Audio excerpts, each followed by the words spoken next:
Hey hello guys, আসসালামু আলাইকুম। কি অবস্থা সকলের? আজকে আমরা হাজির হলাম বাকি হানমার 3টি নতুন এপিসোড নিয়ে। আর ভিডিওর টাইটেল থাম্বনেল দেখে তো বুঝে গিয়েছেন আজকে আমরা কত নাম্বার এপিসোড এক্সপ্লেনেশন করব। আর আপনারা তো জানেন বাকি কিন্তু কোনো প্রকার দোষ করা ছাড়া পিজনে কেন এসেছে। সেটা হলো বিস্কুট অলিভাকে হারানোর জন্য।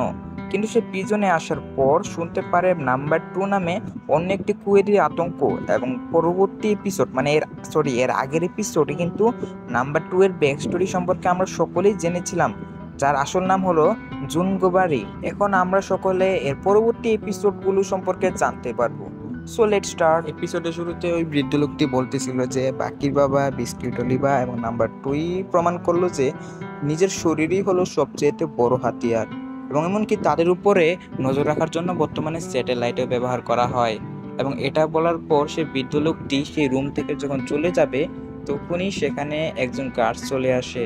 সে আসার পর ডাইরেক্টলি তার উপরে হামলা করে দেয় এবং বলতে থাকে, আমি বলেছিলাম না যে এই রুমে আস্তে আস্তে কথা বলার জন্য। এবং এটা বলে সে তার যে স্টিক ছিল সেটা সেই লোকটির মুখের মধ্যে নিয়ে নেয় এবং বলে, বুঝেছি, তোমার এখন জিহ্বার উপরে হামলা করতে হবে। তখনই বাকি সেই লোকটির মাথার উপর থেকে একটি কিক বসিয়ে সেই ইন্সপেক্টরের টুপিটি সরিয়ে দেয়। এবং বাকি যখন প্রশ্ন করে যে, তাহলে এখন বুঝতে পারলাম যে তোমার মাথায় চুল না থাকার কারণে তুমি বৃদ্ধ মানুষের উপরে হাত ওঠাতে পারছো। তখন যে পুলিশটি সাইকো হয়ে যায় এবং সে পাগলের মতো হাসতে থাকে। সে তখন বলে, আমি তো এতদিন ধরে এই দিনটার জন্যই অপেক্ষা করতেছিলাম যে কেউ আমার সঙ্গে বেয়াদবি করবে। কিন্তু তখনই বাকি আবারও তার মুখের উপরে খুবই পাওয়ারফুল একটি কিক মেরে বসে, যার ফলে সে বাইরে গিয়ে পড়ে। এবং বাকির এইদিকে দুইটা আঙ্গুল বাঁধা ছিল, যার কারণে সে তার হাত ব্যবহার করতে পারে না। কিন্তু সে তার পায়ের ব্যবহার করে তাকে আরেকটি কিক বসিয়ে দিলে সে উপর থেকে যখন নিচে পড়ে যাবে, বাকি তখন তার আঙ্গুলের ব্যবহার করে তাকে আটকিয়ে ফেলে। সেই পুলিশ ইন্সপেক্টরটি বাকির শক্তি দেখে অবাক হয় এবং সে বাকির কাছে রিকোয়েস্ট করে তাকে বাঁচানোর জন্য। কিন্তু বাকি বলে, চিন্তার কোনো কারণ নেই, আমার 2 আঙ্গুলের মাধ্যমে আমি তোমাকে বাঁচাতে পারবো। তখনই সেখানে জুনগিবারও চলে আসে এবং সে এসে বলে যে ওকে এখানে নিচে পড়তে দাও, ওইভাবে সকলকে পরেশান করে। ফাইনালি বাকি সেই লোকটিকে বাঁচিয়ে নেয় এবং বাঁচানোর পর জুনগুবারও বলে যে তোমার মন তো অনেক পরিষ্কার, কিন্তু পরিষ্কার হয়ে কোনো লাভ নেই। আর এখানে আমরা দেখতে পাই সেই যে অফিসারটি ছিল সে তার ভুল বুঝতে পারে এবং সেখানে সে যত কিছু ওয়েস্ট করেছে সকল দোষ নিজের উপর নিয়ে নেয়। তারপর বাকি সহ অন্যান্য কুয়েদিদেরকে একটি লোহা দাবানোর কাজ দেওয়া হয়, যেখানে অন্যান্য কুয়েদি 10 থেকে 12 বার স্ল্যাপ করতে হয়, আর বাকি সেখানে মাত্র 2 বার স্ল্যাপ করেই সেই লোহার দণ্ডটিকে মাটিতে গেড়ে দিতে সক্ষম হয়। একজন অফিসার সেটা লক্ষ্য করে এবং বলে যে সবচেয়ে শক্তিশালী বক্সার আয়রন মাইকেল, যার কিনা 3 বার এখানে মানে শক্তি প্রেস করতে হয়, কিন্তু বাকি কিভাবে 2 বার প্রেস করে সেটাকে দাবিয়ে দিতে পারছে। হয়তোবা সে আয়রন মাইকেল থেকেও বেশি শক্তিশালী। তাহলে তো আয়রন মাইকেলের সঙ্গে তার ব্যাটেল করাতে হবে, আর অবশ্যই ব্যাটেলটা দেখতে খুবই ইন্টারেস্টিং হবে। তারপর আমাদেরকে মাইক টাইসনের সিন দেখানো হয়, যেখানে মাইক টাইসন এবং বাকি একসঙ্গে বসে লাঞ্চ করতেছিল। সেখানে বাকি মাইক টাইসনকে বললে, তুমি তো 11 মাস পর ছাড়া পেয়ে যাবে এবং ছাড়া পাওয়ার পর তোমার কি করার প্ল্যান রয়েছে। মাইক টাইসন তখন বাকিকে বলে যে আমি আবারও হেভি ওয়েট চ্যাম্পিয়নশিপে পার্টিসিপেট করতে চাই, আমি আবারও ওয়ার্ল্ড চ্যাম্পিয়নশিপ হাসিল করতে চাই। এবং এই কথা শোনার পর বাকি বলে, হ্যাঁ, এটা তো খুবই ভালো উদ্যোগ। আর আমাদের এই সম্পূর্ণ সিজনে কিন্তু বিভিন্ন ওয়ার্ল্ড ফেমাস ফাইটারদের সঙ্গে বাকির কম্পেয়ার করানোর জন্য কিন্তু বানানো হয়েছে। তারপর আমরা দেখতে পাই একজন খুবই নামি দামি বক্সার, যে কিনা প্রিজনের যে মেইন গার্ড ছিল তাকে অনেক পরিমাণ টাকা দিচ্ছে এবং তাকে সে বলে যে মাইক টাইসন যেন কোনোভাবে জেল থেকে বাইরে যেতে না পারে। সে ওই গার্ডারকে বলে যে মাইক টাইসন যদিও অনেক শক্তিশালী একজন বক্সার, সে জেল থেকে ছাড়া পেলেই ওয়ার্ল্ড চ্যাম্পিয়ন হয়ে যাবে, কিন্তু সে কিন্তু একজন অপরাধী, এটা আমাদেরকে মাথায় রাখতে হবে। আর আমাদের অডিয়েন্সটা কখনোই অপরাধীকে বক্সার চ্যাম্পিয়ন হিসেবে মেনে নিতে পারে না, কারণ এরকম এর আগের বারও হয়েছিল, যেখানে একজন কুয়েটি যে কিনা খুবই ভালো বক্সার ছিল, সে জেল থেকে ছাড়া পাওয়ার পর হেভিওয়েট চ্যাম্পিয়ন হয়ে গিয়েছিল, কিন্তু মানুষের মনে তার প্রতি কোনো ইজ্জতই ছিল না। আর এটাই বর্তমানে মাইক টাইসনের সঙ্গে হতে চলেছে। আর এজন্য মাইক টাইসন যাতে আর কোনোদিন ফাইট না করতে পারে, এজন্য এই 3জন ফাইটারকে ভাড়া করা হয়েছে। এই 3জন ফাইটার হলো এরা পরস্পর ভাই এবং এদেরকে একসঙ্গে টিম আউটও বলা হয়। তারপর একজন গার্ড বা সিকিউরিটির সাহায্যে তাদের 3জনকে আয়রন মাইকেলের কাছে নিয়ে যাওয়া হয়। আয়রন মাইকেল এদের 3জনকে দেখে প্রথম দিকে তো বুঝতে পারে না যে এরা কিসের জন্য এসেছে, কিন্তু পরবর্তীতে সে আন্দাজ করতে পারে তাকে মারার জন্যই এই 3জনকে হায়ার করা হয়েছে। এই তিনজন পরস্পরের সঙ্গে এমনভাবে কথা বলছিল যেন তিনজন নয়, এরা বরং একজনই। কারণ তিনজনের কথা বলার স্টাইলও সেম, এদের কণ্ঠও সেম, এমনকি চেহারাও সেম। আর এই তিনজন এর মধ্যে থেকে একজন বক্সিং এক্সপার্ট, আরেকজন ক্যারাটেতে এক্সপার্ট, আরেকজন মার্শাল আর্টসে এক্সপার্ট। মানে আয়রন মাইকেলের এখানে কি হবে আপনারা বুঝতেই পারতেছেন। আর আয়রন মাইকেল বলে আমার সামনে 10 জন আসলেও টিকতে পারবে না, তোমার 3 জন কিভাবে টিকবে? তখন এরা বলে তাহলে এটা তো এখনই দেখা যাবে, কারণ আমরা কথাই নয় কাজে বিশ্বাসী। এবং তারা তখন আয়রন মাইকেলকে মারার জন্য তার দিকে অগ্রসর হয়ে যায় এবং আয়রন মাইকেলও এখন পুরো প্রস্তুত হয়ে যায় তাদের সঙ্গে ফাইট করার জন্য। তারা 3 জন তাদেরকে 3 দিক থেকে ঘিরে ফেলে, যেটা ছিল ট্রায়াঙ্গেল শেপ। আর যেহেতু আয়রন মাইকেল একজন বক্সার ছিল, তার কাছে কিন্তু এরকম কোনো স্কিল ছিল না, কারণ বক্সিংয়ে কিন্তু শুধু সামনে থেকে আসা এনিমিদেরকে মারা হতো, কিন্তু তাকে তো এখন চারিদিক থেকে ঘিরে ফেলা হয়েছে। সো আয়রন মাইকেল কাছে এটা একদম নিউ। আর তারা 3 জন কিন্তু একজন বক্সিং এক্সপার্ট, আমি প্রথমে বললাম একজন ক্যারাটে, একজন মার্শাল আর্টস, যার কারণে প্রথম ঘুষিটা আয়রন মাইকেলই খায়। এবং ঘুষি খাওয়ার পর তার 3 জন মিলে একসঙ্গে আয়রন মাইকেলের উপর হামলা করতে থাকে, কিন্তু আয়রন মাইকেল কোনো প্রতিবাদই করতে পারে না, কারণ তারা মাল্টিপল স্ট্র্যাটেজিতে তার উপরে হামলা করতেছিল। সেখানে একজন ফাইটার আয়রন মাইকেলের চোখের ভিতরে আঙ্গুল দিয়ে দেয়, আর বাকিরা আয়রন মাইকেলকে ঘিরে তার উপরে ডাইরেক্টলি ঘুষি মারতে থাকে। আর ঘুষি মারার এক পর্যায়ে আয়রন মাইকেলও বুঝতে পারে যে এরা খুবই শক্তিশালী ফাইটার। আর এদের মধ্যে একজন যখন দৌড়ায় তখন আয়রন মাইকেল তার পিছু গিয়ে বলে তোমরা কি এটাকেই ব্যাটেল বলো? তখনই আরেক ভাই তার পিছন থেকে তার ব্যাক বনে হামলা করে দেয়। আর হামলা করার সময় সে বলে হ্যাঁ আমরা এটাকেই বলি ব্যাটেল। এবং আরেকজন যে ভাই ছিল সে দাঁড়িয়ে গান গাইতে শুরু করে, এবং সে গান গাওয়ার পর তার 3 জন মিলে আবারও আয়রন মাইকেলের উপরে হামলা করতে শুরু করে। তারা তার মুখের উপরে এমনভাবে মারতেছিল যে আয়রন মাইকেলের মুখের সকল হাড্ডিগুড্ডি একদম ভেঙে যায়। আর যে গার্ড এই কিছু দেখতেছিল সে খুবই চিন্তায় পড়ে যায়, কারণ তার বিশ্বাসই হচ্ছিল না যে দুনিয়ার সবচেয়ে শক্তিশালী বক্সার আয়রন মাইকেল তার হাতে মার খাচ্ছে। আর এখানে ক্ষণিকক্ষণে আয়রন মাইকেল একটি দেয়ালের কাছে গিয়ে দাঁড়িয়ে যায়, এবং ফলশ্রুতিতে তার সামনে 3 জন ভাই দাঁড়িয়ে যায়। আর বক্সারদের তো এটাই সুবিধা, কারণ তারা তো পিছন থেকে আসা কোনো হামলাই আটকাতে পারে না। আর সকলে তখন বলে তাহলে আয়রন মাইকেলের ব্রেন অন্যান্য বক্সার থেকে একটু আলাদা, তাহলে কোনো সমস্যা নেই, আমরা এখন বক্সিংয়ে আয়রন মাইকেলকে হারাচ্ছি। আর এখানে আমাদের আজকের 5ম এপিসোডটি শেষ হয়ে যায়। চিন্তার কোনো কারণ নেই, আমি এখন 6ষ্ঠ এপিসোডটি প্লে করে দিচ্ছি। So let's start. এই এপিসোডে ওই 3 জন ভাই আয়রন মাইকেলকে বলছিল যে আমরা তোমার একটি সিক্রেট টেকনিক সম্পর্কে জানি, যেখানে তোমার গালগুলোকে তোমার মুখের কাছে নিয়ে নাও এবং পরবর্তীতে তুমি নিজেকে ডানে বামে মুভ করো, এবং অপোনেন্টের যেই আগের যেই সকল মুভ রয়েছে সেগুলোকে তুমি তাড়াতাড়ি ভালো করে শিখে নাও। কিন্তু আমাদের উপরে কিন্তু এই কোনো টেকনিকই কাজ করবে না।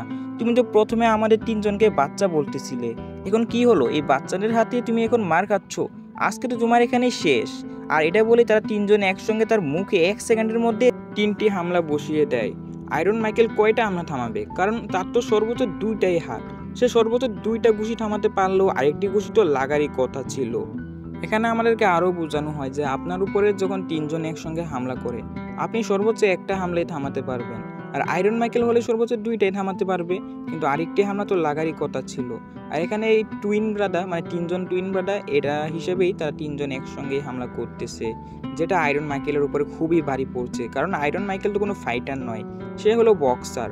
আর যারা বক্সার তাদের কিন্তু এরকম জীবন মৃত্যুর লড়াই নিয়ে কোনো এক্সপিরিয়েন্সও নেই। পরবর্তীতে তারা 3 জন ব্রাদার মিলে আয়রন মাইকেলের উপরে তাদের পরবর্তী হামলা নিয়ে পরিকল্পনা করে, এবং একজন গিয়ে আয়রন মাইকেলের মাথা দিকে শক্ত করে ধরে ফেলে, এবং বাকি 2 জন আয়রন মাইকেলের উপরে ক্রমাগত হামলা করতে থাকে।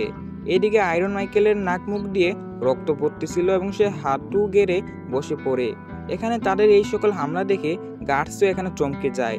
আয়রন মাইকেলের সেখানে কোনো কিছুই করার ছিল না। এখানে তারা এত পরিমাণ হামলা করতেছিল যে আয়রন মাইকেলের নাক মুখের হাড়টি সকল কিছুই ভেঙে যেতে শুরু করে। সেখানে আমাদেরকে আরও জানানো হয় যে ছোট্ট একটি বাচ্চা যে কিনা বড় একজন ফাইটারের উপরে যদি এরকমভাবে হামলা করে তাও সেটা অনেক ইফেক্টিভ হবে। আর এখানে তো আমাদের আয়রন মাইকেলের উপরে 3 জন মিলে ক্রমাগত হামলা করতেই যাচ্ছে, তাহলে আপনারা বুঝতেই পারতেছেন যে এখানে আয়রন মাইকেলের অবস্থাটা কি। এবং ফাইনালি এখানে ক্রমাগত হামলার ফলে যা হওয়ার তা হওয়ারই ছিল, iron Michael finally knock out হয়ে যায়। এবং তারা 3 জন যখন আয়রন মাইকেলকে সম্পূর্ণ মেরেই ফেলবে, মানে সে যাতে ফাইটিং না করতে পারে, তখনই সেখানে জুনগুবারও চলে আসে। সে আসার পর সেখানে একটি পাখা টাইপ খেলনা তাদের দিকে ছুঁড়ে মারে।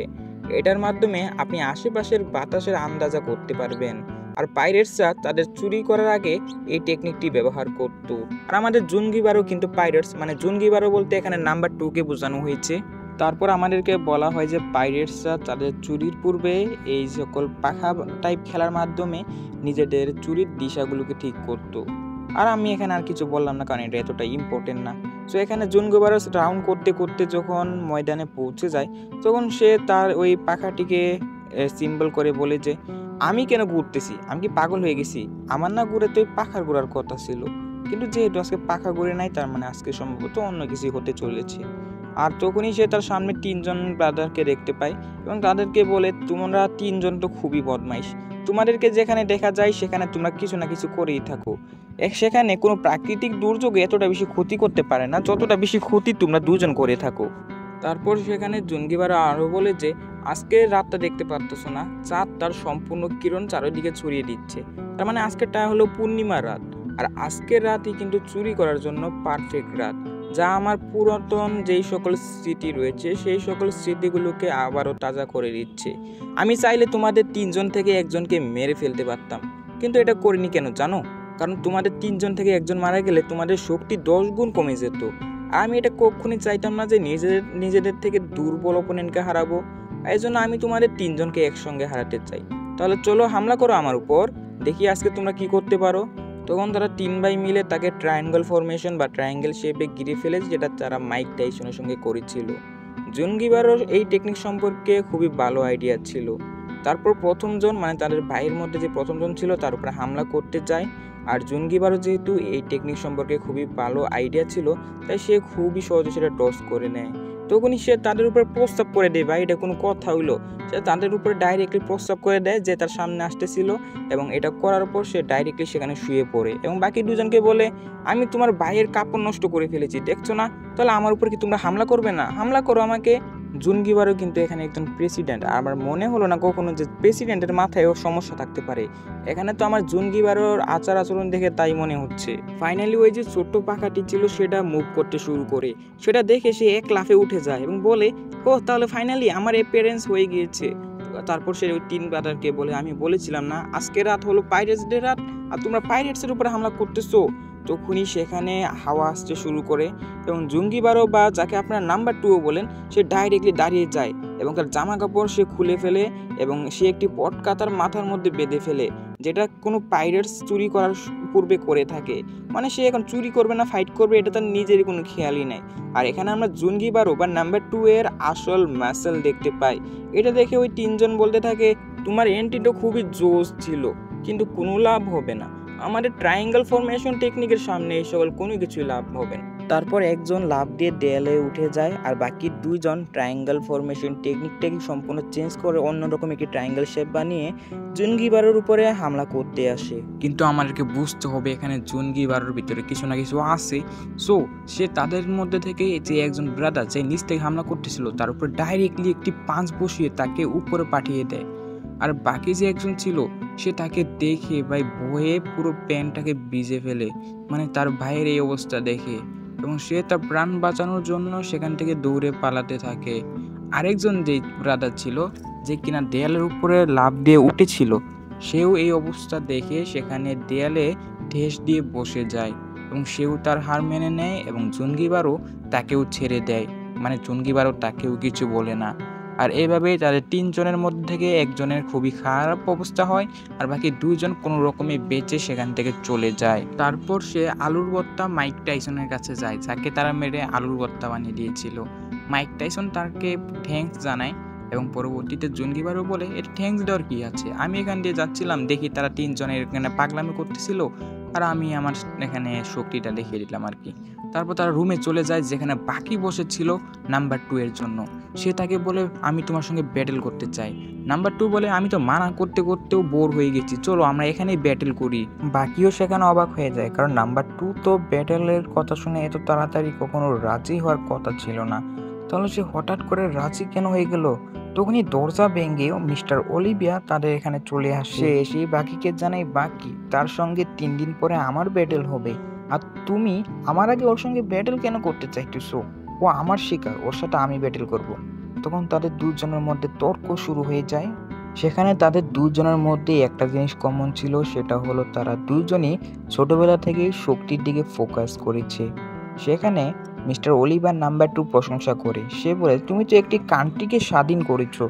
তাহলে তুমি তো অনেক ভালো মানুষ। তুমি লড়তে কেন চাও? আমি তো শুধুমাত্র আমার গফকে ইমপ্রেস করার জন্য এখানে শুধু ব্যাটেল লড়ি।"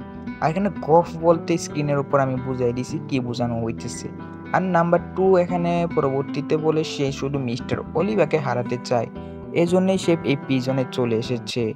আর তখনই তাদের দুজনের যখন কথা হচ্ছিল, বাকি তাদের মাঝখানে চলে আসে। বাকি তাদের দুজনের মাঝখানে এসেই থেমে থাকে না, বরং তাদের দুজনের কলারকে ধরে ফেলে, যার ফলে বিস্কিট অলিভা এবং জুনগি বারো তো খুবই রাগান্বিত হয়। বাকি তখন বলে, "তোমরা দুজন আমার সঙ্গে ব্যাটেল কখন লড়বে?"